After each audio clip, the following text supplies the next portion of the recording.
Are you ready? నీకు భద్రత ఉంది. సీల్ దేనికి గుర్తు? సెక్యూర్, సురక్షితం, భద్రత. ఈ లోకం మనం ఎలాంటి లోకంలో ఉన్నాం తెలుసా? ఒక అమ్మాయికి తండ్రి దగ్గర భద్రత లేని లోకంలో జీవిస్తున్నాం. మీరు అనేక మంది న్యూస్ పేపర్లో, టీవీలో మీరు చూస్తున్నారు. నేను అనేది అందరూ కాదండి, నేను అనేది అలా కాదు నేను అనేది, నన్ను అపార్థం చేసుకోకండి. ఈ రోజున సొంత కుమారుడికి తల్లి దగ్గర భద్రత లేని లోకంలో ఉన్నాం. అన్న తమ్ముళ్ళ మధ్య భద్రత లేదు, అన్న చెల్లెల మధ్య భద్రత లేదు, అక్క తమ్ముళ్ళ మధ్య భద్రత లేదు. అసలు ఎవరిని నమ్మాలో ఎవరికి అర్థం కావట్లా. అలాంటి భద్రత లేని లోకంలో దేవుడు అనేది, నా సీల్ నీ మీద ఉంది, నేను నీకు భద్రతనిస్తా. ఏమండి, స్నేహంలో భద్రత లేదు. కొంతమంది స్నేహం చేస్తారు. ఎలా స్నేహం చేస్తారు తెలుసా? అవసరానికి ఉపయోగించుకుని వదిలేస్తారు. కొంతమంది స్నేహం చేస్తారు, వాడి దగ్గర ఉన్న డబ్బులన్నీ రాబట్టుకునేదా స్నేహం చేస్తారు, వదిలేస్తారు. కొంతమంది స్నేహం చేస్తారు, వాళ్ళు ఉన్న తలంతులంతా ఉపయోగించుకొని మొత్తం ఆయనలో ఉన్న అంతా లాగేసుకొని అని వదిలేస్తారు. కొంతమంది స్నేహం ఎలా చేస్తారు తెలుసా? ఏ అనే వ్యక్తి నీతో స్నేహం చేస్తున్నాడు. ఏ అనే వ్యక్తి నీతో స్నేహం చేస్తున్నాడు.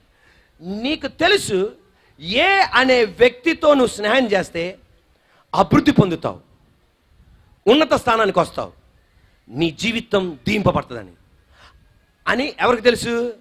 ఎవరికి వాళ్ళకి తెలుసు. ఇప్పుడు ఆ విషయం ఎవరికి తెలిసింది? ఏకి తెలిసింది. వెంటనే ఏమనుకుంటాడు? ఏమనుకుంటాడు తెలుసా? నేను ఈయనతో స్నేహం చేస్తే ఈడు అభివృద్ధి పొందుతాడు, ఉన్నత స్థానానికి వస్తాడు, అందువలన నీతో స్నేహం చేయడం ఆపేస్తాడు, నీ దగ్గర నుండి ఆయన తొలగిపోతాడు. కానీ దేవుడు అనేది, నువ్వు డేంజర్ జోన్లో లేవు, సేఫ్ జోన్లోనే ఉన్నావు. వాడు నీతో ఉండాలి, నీతో ఉండాలి. కానీ నువ్వు పైకి వస్తావని, నీతో ఉంటే నువ్వు అభివృద్ధి పొందుతావని, నీతో ఉంటే నువ్వు ఉన్నత స్థానానికి వస్తావని ఆయన దూరం అయిపోయినా భయపడద్దు. నీ మీద ఒక ముద్ర ఉంది. ఏ ముద్ర? పరిశుద్ధాత్మ ముద్ర ఉంది. ఆ పరిశుద్ధాత్మ దేవుడు నువ్వు ఆశించిన దానికన్నా మించిన స్థానానికి తీసుకొస్తాడు. అతను అనుకున్న దానికన్నా మించి తీసుకొస్తాడు.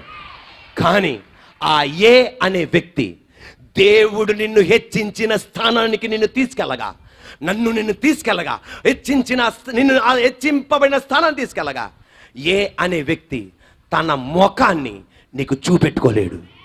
ఎందుకు తెలుసా? నేను వదిలేసిన వీళ్ళ దేవుడు వీళ్ళని హెచ్చించాడు.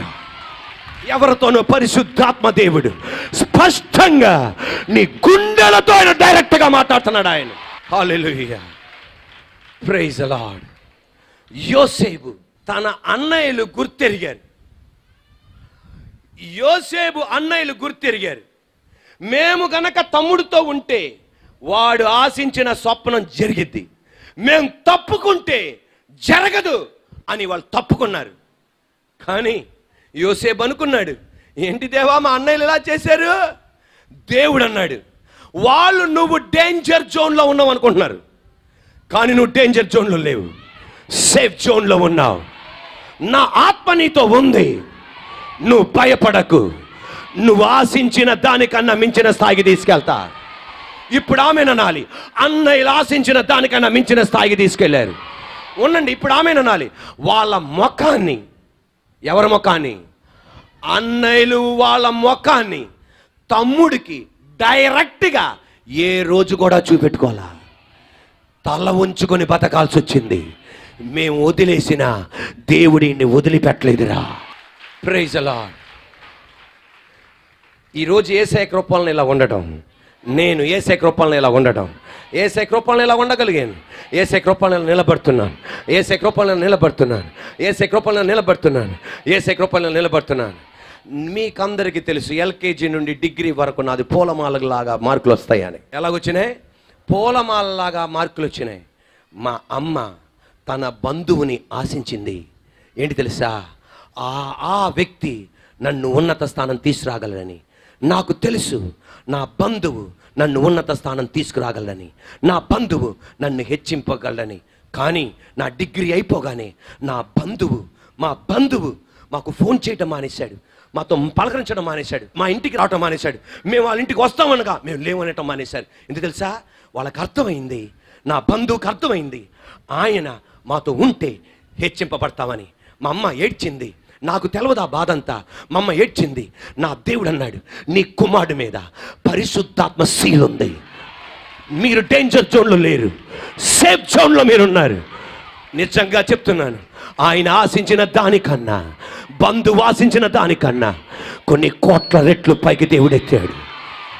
ఈ రోజున ఆయన తన ముఖాన్ని డైరెక్ట్గా ఎన్నడూ మాకు చూపెట్టుకోలేడు. ఎందుకు తెలుసా?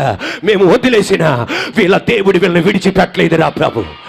ఇలాంటి లోకములో మనం ఉండగా ధైర్యంగా ఉండు. You are marked with the seal of the Holy Spirit. పరిశుద్ధాత్మ ముద్ర నీ మీద ఉంది. మా నాన్నగారు మా అమ్మగారు పరిచర్యకు వచ్చినప్పుడు వాళ్ళకి తెలుగు రాదు, ఒక పాస్టర్ గారు సపోర్ట్ చేసేవాళ్ళు. పరిచర్య అప్పుడే అలా దేవుడు చిన్నగా మెట్టుకు తీసుకురాగానే ఆ దైవజనుడు చేసింది ఏం తెలుసా? నేనుంటే వీళ్ళు ఇక్కడ పరిచయం చేస్తారు, నేను తప్పుకుంటే ఏం పర్వాలేదు అనుకున్నారు, తప్పుకున్నారు. కానీ పరిశుద్ధాత్మ దేవుడు అన్నాడు, ఆయన అనుకున్నట్టు మీరు డేంజర్ జోన్లో లేరు, సేఫ్టీ జోన్లో ఉన్నారు, సేఫ్ జోన్లో ఉన్నారు. మీ మీద నా ముద్ర ఉంది, హోలీ స్పిరిట్ సీల్ ఉంది, పరిశుద్ధాత్మ సీల్ ఉంది. నా దేవుడు ఆయన ఆశించిన దానికన్నా, మేము ఆశించిన దానికన్నా ఇంకా దేవుడు హెచ్చించబోతున్నాడు. ఇప్పుడు ఆమేననాలి. ఆ దైవజనుడు మరణించే వరకు మా ముఖాన్ని చూపెట్టుకోలేకపోయాడు ఆయన, అంతే.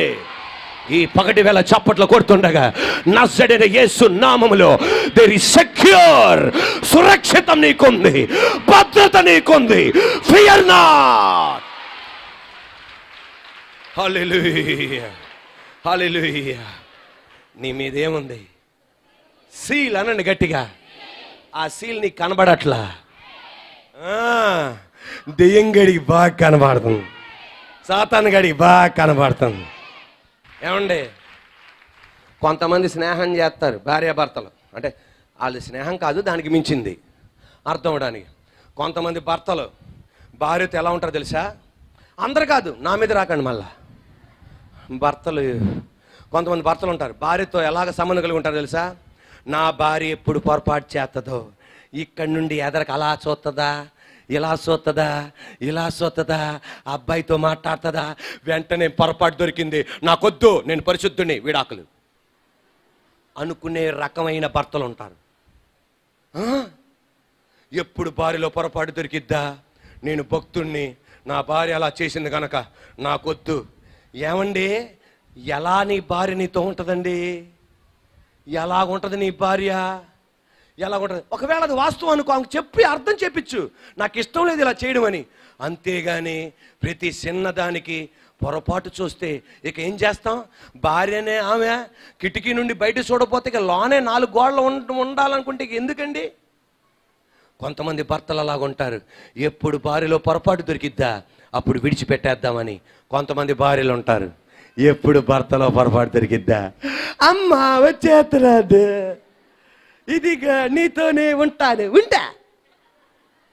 భర్తలో ఎప్పుడు పొరపాటు దొరికిద్దా, భర్త వాళ్ళ అమ్మ నాన్న ఏ మాట అంటారా? ఆ చెల్లి ఇలాగంటుంది, అది అలాంటి వాళ్ళు ఎదరే కూర్చుండా మీరు. భర్త వాళ్ళ అమ్మ నాన్న ఏమన్నా అంటారా? ఆడబొడుచు ఏమన్నా అంటద్దా? ఆడబొడుచు అంటే మీకు తెలుసు, నేను ఎక్కువ చెప్పక్కర్లా. ఆమె ఎప్పుడు అంటదా? భర్త వాళ్ళ అక్క ఎప్పుడేమంటాడా? ఏమంటదా? వెంటనే ఇంటికి వచ్చేసి నేను ఇట్లా ఇట్లా అమ్మ, దానికి మళ్ళా దానికి కోరస్ అమ్మ. ఉండపోతే ఏం చేస్తావు నువ్వు? ఇలాంటి లోకములో భార్యలో పొరపాటు చూసి వదిలేద్దాం అనుకున్న లోకంలో, భర్తలో పొరపాటు చూసి వదిలేద్దామన్న ఈ లోకంలో, ఇలాంటి మనుషులుగా మనం ఉన్నప్పుడు పాత నిబంధనలో అదే సంబంధం దేవునికి మనిషికి ఉండేది. చిన్న పొరపాటు ఎవడన్నా చేస్తే పరిశుద్ధాత్మ దేవుడు అనేవాడు, నీతో నేను ఉండలేను అని వెళ్ళిపోయేవాడు. ఒక స్త్రీ పొరపాటు చేస్తే పరిశుద్ధాత్మ దేవుడు, నీతో నేను ఉండలేను అని వెళ్ళిపోయేవాడు. ఒక పురుషుడు పొరపాటు చేస్తే నీతో ఉండలేను అని వెళ్ళిపోయేవాడు. యేసయ్య చూశాడు, బాధ కలిగింది, నా తండ్రి అలా చేయకయ్యా, మనుషులు ఎలాగ చేస్తున్నారో మనం కూడా అలాగే చేస్తున్నామయ్యా. తండ్రి అలా ఉండకూడదయ్యా. సౌలు ఆత్మతో నింపబడ్డాడు, చిన్న అవిధేయత చూపెట్టాడు. ఆత్మ దేవుడు అన్నాడు, నీతో నేను ఉండలేనన్నాడు. సామ్సన్ అవిధేయత చూపెట్టాడు, నీతో నేను ఉండలేనన్నాడు. దావీదు అవిధేయత చూపెట్టాడు, నీతో నేను ఉండలేను అనగా కాలు పట్టుకొని అన్నాడు, నీ సన్నిధి నుండి నన్ను తోసేకు, నా ఆత్మ నాలోండి తీసేకు. అది ఎవరు చూశారు? నా యేసయ్య చూశాడు. యేసయ్య చూసి అన్నాడు, మన స్నేహ బంధం ఎలాగుందో తెలుసా? మనుషులతో ఎలాగుందో తెలుసా? మనం ఎలాగైతే ఒక భర్త ఎప్పుడు పొరపాటు కనపడితే వదిలేద్దాం, భార్య ఎప్పుడైతే పొరపాటు కనపడితే వెళ్ళిపోదాం, వదిలేద్దాం అనుకుంటున్నాము. కొంతమంది స్నేహం చేస్తారు, వాళ్ళు ఎప్పుడు పొరపాటు దొరికిద్దా వదిలేద్దామని. అలా చేస్తున్నాం. అందువలన నా యేసయ్య, ఆమె అందరండి, నా యేసయ్య, అది మనకది అది దాంట్లోకి వచ్చాలి. మనకది నా యేసయ్య, మన యేసయ్య, నా చర్చి, మన చర్చి. ఆమేన్, హల్లెలూయా. చెప్పండి, నా యేసయ్య. మోకాలుంచి ప్రార్థన చేశాడు. ఏమని ప్రార్థన చేశాడంటే, నా తండ్రి పరిశుద్ధాత్మ దేవుని పంపించు. చిన్న పొరపాటు చేస్తే తీసేసే పరిశుద్ధాత్మ కాదు, ఎప్పుడు వాళ్ళతో ఉండాలి. అది నా ప్రార్థన. దేవుడు అన్నాడు ఆమేన్. తండ్రి అయిన దేవుడు అన్నాడు ఆమేన్. నువ్వు చేశావు గనక పరిశుద్ధాత్మను పంపిస్తున్నా, ఎప్పుడు వాళ్ళతోనే ఉంటాడు. ఇప్పుడు ఆమేన్ అనాలి. చర్చికి వచ్చినా వాళ్ళతోనే ఉంటాడు, రాకపోయినా ఉంటాడు, అక్కడికి వెళ్ళినా అక్కడే ఉంటాడు, అక్కడికి ఉంటాడు. ఏమేశాడు? బా, పాత నిబంధన భక్తులకు లేని భాగ్యం మనకి ఇచ్చి పడేసి. యోహాను సువార్త 14:16 నాతో పాటు చెప్పండి అందరూ. నేను తండ్రిని వేడుకొందును. ఎవరమ్మా? యేసయ్య అన్నాడు, నేను డాడీని వేడుకుంటా, తండ్రిని వేడుకుంటా, మీ యొద్ద ఎల్లప్పుడూ ఉండుటకై ఆయన వేరొక ఆదరణకర్తను అనగా సత్యస్వరూపియగు ఆత్మను మీకు అనుగ్రహించును. ఇప్పుడు ఇంగ్లీష్లో చూడండి ఒక్కసారి, నాతో పాటు చెప్పండి. And I ask the father and he will give you another advocate, comforter, advocate to help you and be with you for చెప్పండి, for అన్న, for ever, for ever అనండి. for మీరు ఎవరు అనండి. For for for for for ఎల్లప్పుడు, for ఎప్పుడు మీతో ఉండాలి. హల్లెలూయా. Are you ready? అంటే దానికి అర్థం, దేవుని ఆత్మతో మార్క్ చేయబడిన నువ్వు సిగరెట్ తాగుతున్నావు అనుకో, దానికి కాన్సిక్వెన్సెస్ ఉన్నాయి, పరిణామాలు ఉన్నాయి, దాని ఫలాలు ఉన్నాయి. నేను దేవుణ్ణి నమ్ముకున్నాను, సిగరెట్ తాగినా నాకేం అవదంటే నీకు పూలమాల చేస్తాడు. దాని కాన్సిక్వెన్సెస్ ఉన్నాయి, పరిణామాలు ఉన్నాయి, తప్పనిసరిగా ఉన్నాయి. దేవునికి ఇష్టం లేని ఒక సంబంధాన్ని నువ్వు పెట్టుకున్నావు, దానికి నీకు పరిమాణాలు ఉంటాయి. దాంట్లో కాంప్రమైజ్ అయ్యే దేవుడు కాదు ఆయన. కానీ అది ప్రైజ్ ది లార్డ్, తెలుసో తెలవక అయిపోయింది ప్రభువా, నన్ను కనికరించవా. ఆత్మ దేవుడు ఆ కాన్సిక్వెన్సెస్ కూడా, ఆ ఫలాల నుండి కూడా, ఆ పరిమాణాల నుండి కూడా నిన్ను బయటికి నడిపించగలడు. కానీ ఒక నిర్ణయానికి రావాలి. ఆత్మదేవా, నా వలన అవ్వట్లేదయ్యా, నేను చేసేది తప్పని నాకు తెలుసు, నేను చేసేది పొరపాటు నాకు తెలుసు, నేను నా బిడ్డలకి నష్టం తీసుకొస్తున్నాను నాకు తెలుసు, నా వ్యాపారానికి నష్టం తీసుకొస్తున్నాను నాకు తెలుసు, నా ఉద్యోగానికి నష్టం తీసుకొస్తాను తెలుసు, నా వలన ఇది అవ్వట్లేదయ్యా. పరిశుద్ధాత్మ దేవుడు నీకు హెల్ప్ చేస్తాడు ఆ విషయం నుండి నువ్వు విజయం పొందటానికి. ఏ పాపమైతే నువ్వు పడిపోతున్నావో మాటి మాటికి దాంట్లో నిలబడడానికి బయటికి వచ్చి నో, నాకు ఇది వద్దు, ఆమేనని చెప్పండి. నాకు ఇది వద్దు, నాకు ఈ సహవాసం వద్దు, నాకు ఇది వద్దు. దేవుడు తర్వాత నాకు అప్పగించిన కుటుంబం ముఖ్యం, నాకు అప్పగించిన ఉద్యోగం ముఖ్యం. I will send the helper, నేను నీకు సాయం చేస్తా. అంతేగాని నీతో సహకరించడానికి కాదు, విరక్తి పుట్టిస్తాడు, భద్రపరుస్తాడు, ఆణిముత్యంలాగా నేను బయటికి తీసుకొస్తాడు. అప్పుడు నువ్వేమంటావు తెలుసా? Are you ready? ఇది నా వల్ల జరిగింది కాదు, ఇది నా దేవుని వలన జరిగింది. Are you ready? Are you ready? పరిశుద్ధాత్మ దేవుడు మనల్ని ఏం చేస్తాడు? భద్రపరుస్తాడు. ఆత్మ దేవుడు మన మీద ఉండగా, పరిశుద్ధాత్మ దేవుడు మనల్ని ముద్ర వేయగా, నీ జీవితం ఇప్పుడు ఎలాగుందో అలా ఎప్పుడు ఉండదు. పరిశుద్ధాత్మ దేవుడు మార్పు తీసుకొస్తాడు. ఆది యందు దేవుడు భూమి ఆకాశాన్ని సృజించిన, భూమి శూన్యంగా నిరాకారంగా ఉండెను. జలములపై ఎవరు అల్లాడుతున్నారు? పరిశుద్ధాత్మ దేవుడు అల్లాడుతున్నాడు. ఆమేన్, హల్లెలూయా. పరిశుద్ధాత్మ దేవుడు అల్లాడి సృష్టికి మార్పు తీసుకొచ్చాడు. ఎండిపోయిన ఎముకల మీద అల్లాడి మహాసైన్యాన్ని బయట తీసుకొచ్చాడు. సంసన్ మీద అల్లాడి మళ్ళా తిరిగి అభిషేకాన్ని తిరిగిచ్చాడు. దావీదు మీద అల్లాడి రాజుగా మార్చాడు. యోసేపు మీద అల్లాడి యోసేపుతో పరిశుద్ధాత్మ దేవుడు ఉండి ప్రధానమంత్రిగా మార్చాడు. మన మురికి బతుకులను, మన అసహ్య బతుకులను పరిశుద్ధాత్మ దేవుడు డీల్ చేసి మన జీవితాలకు మార్పు తీసుకొస్తాడు. Are you ready? పరిశుద్ధాత్మ దేవుడు మనల్ని ఏం చేస్తాడు? భద్రపరుస్తాడు. మన కుటుంబాన్ని భద్రపరుస్తాడు. అనేక మంది అమ్మలు ఏమంటారంటే, బాబు మీ అంకుల్ ఇలా, మీ అంకుల్ ఇలా, ఇంత నేను ఉండలేకపోతున్నా. కానీ దేవుడు భద్రపరుస్తాడు ఆ కుటుంబాన్ని.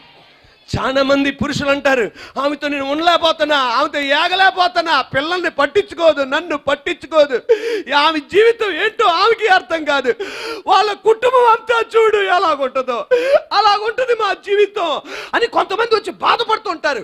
కానీ పరిశుద్ధాత్మ దేవునికి అప్పగించు, భద్రపరుస్తాడు.